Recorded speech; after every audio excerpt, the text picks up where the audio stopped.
We took a look at a situation where we have a conjugate prior, and now we're going to make a broader statement concerning a specific type of family of distributions. And by family, you can almost think about this word quite literally. It's a collection, it's a group. They all stick together and are similar in some way. And the beauty about the exponential family of functions, is special in that every exponential family likelihood has a conjugate prior. Okay, so likelihood, remember, is the conditional that multiplies the prior to get the posterior. And the conjugate prior is also part of the exponential family in that case. Now, we have to be careful about reading this. We're not saying that every single prior is conjugate. We're just saying that there exists a prior that is exponential for an exponential likelihood. So, first of all, what is the exponential family? And this is going to look really esoteric at first, like something that is, beyond us, but we can break it down piece by piece. So an exponential family, as we will define, is a collection of probability distributions that takes on the following form. Okay, so it's all about form for you to be a probability distribution belonging to the exponential family. And of course, it's going to involve an exponential function. So here we have this function that inputs two vectors, and it has the vector of data and vector of parameters, things that we are working on estimating. And so this will equal 1 over what we call z of this theta vector, multiplied by this function, which is h of x vector. So it inputs a vector, outputs a real number. We'll come back to this, and we'll define all of these more carefully, times, okay, here's our exponential, e to the power of. Now this is a dot product here. I want to emphasize that this is a function that inputs the vector x, and the output is another vector. Okay, and so you have a vector multiplied by a vector. This right here is a dot product. Okay, that's a dot product between two vectors, which will yield a scalar. All right, let's define these a little more clearly. So h of x, this guy here, is sometimes referred to as the volume of the x vector. And what we mean by that is that h of x can make some x vectors more likely than others, depending on how it is defined. Okay, so this will be sort of a weight, if you want to think about it that way. It'll input a vector, it'll output a value. So, certain vectors can output bigger values, and certain vectors can output smaller values. And so in that sense, we can sort of think about this as a volume. So x, this vector x, will be a vector, right? It'll have a certain number of components, and who knows how many components. It'll have a certain number of components, and then what will output is h of x, which is a 1 by 1. Okay, which will just give us some scalar, which is a 1 by 1. I suppose we could put parentheses around that scalar, but it'll just be some value. Okay, and t of x, the difference here is that it inputs the vector, okay, same vector that we talked about up here, but its output, instead of being a single number, is going to be another vector. It's going to be another vector.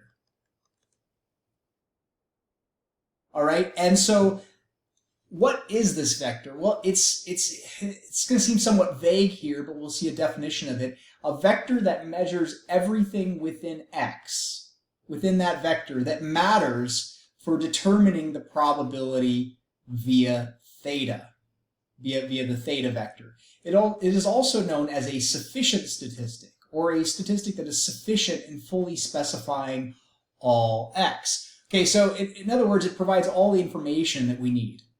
Okay, that's what we mean by sufficient statistic. And we'll look at an example of this soon. Now, z of theta is what we call a normalizer, and it's really there. Think about it as a scale factor. Has nothing to do with the vector of data x. it only scales this so that the output of when we integrate across all of f of x that we get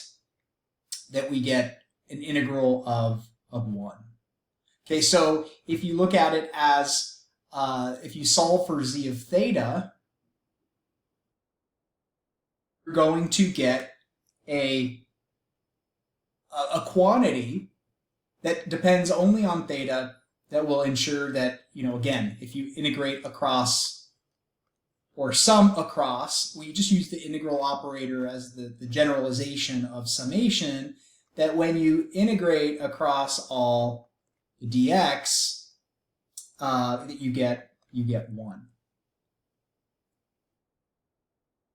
All right, with that said, let's take a look at an example to see how the normal distribution is actually part of the exponential family. So we have our function, and you can actually kind of see that if you take a look at just the univariate distribution, f of x comma, we do have a theta vector here, and I'm going to go ahead and write that theta vector as the mu and, well, I wouldn't necessarily write it as mu, but we know that it depends on mu and sigma. So maybe I'll write it like this. All right.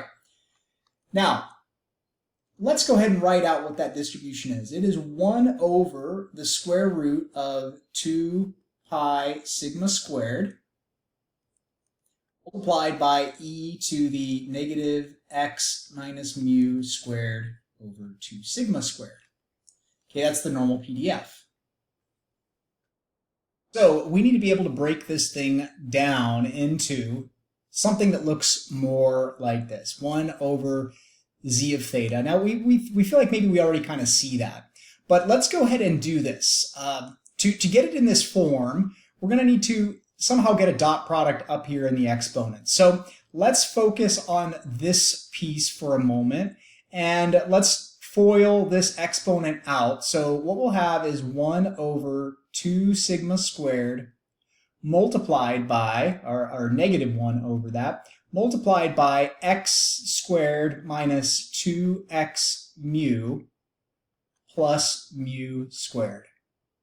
Okay, that's if we FOIL that out. We distribute that out. Here is what we will have. Okay, now furthermore, we can write this when we distribute 1 over 2 sigma squared. We'll have e to the negative x squared over, actually, you know what? Let's write it as exp, since now it's sort of getting messy there. Makes sense to do it this way. Remember, this just means e to the power of, and we'll have negative x squared over 2 sigma squared plus, now the negative will cancel, 2's will cancel, so we'll get x mu over sigma squared. And then here we'll have minus mu squared over 2 sigma squared. Okay, and then of course we have this other factor here carrying down. Now, what we'll do next is let's go ahead and break apart. Let's remove the minus mu squared sigma squared from there. And the way we'll do that is remembering the property that if you have a common base, say e to the x times e to the x squared, that will give us e to the x plus x squared, and we can go this way, make 2 factors into 1, or make 1 factor into 2, or as many as we want. So we'll have 1 over the square root of 2 pi sigma squared multiplied by, in this case what I'll do is I will factor out exp, so e to the power of negative mu squared 2 sigma squared multiplied by e to the power of negative x squared over 2 sigma squared plus x mu over sigma squared. The reason I did that is let's take a look at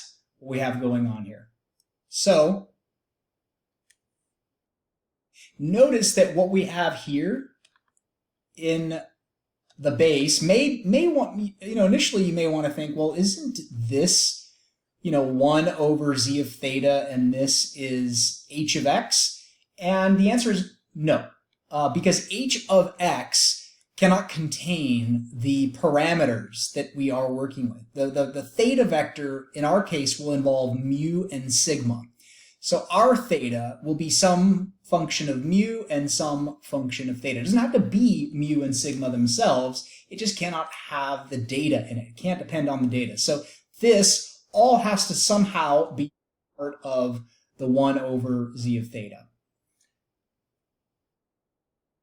Okay, so once again, I will just point out here off to the side that this vector, well, what it'll have is it'll have some function of mu, and it'll have some other function of theta. It doesn't have to be mu and theta explicitly. It could be mu and theta. All right, so let's do this. E to the negative power is 1 over e to the positive power. So what this will come out to is 1 over 2 pi sigma squared. And now I'm going to write this as 1 over positive e to the positive mu squared 2 sigma squared. So I will actually, in that case, because I'll have 1 in the numerators, can multiply across, and this will give me e to the power of just mu squared over 2 sigma squared. Okay, now notice that this expression right here depends only upon the parameter. Now, we don't have an h of x here, if you will. So for the time being, I'm just going to write this times 1 because all constants are functions of any variable you want it to be function of.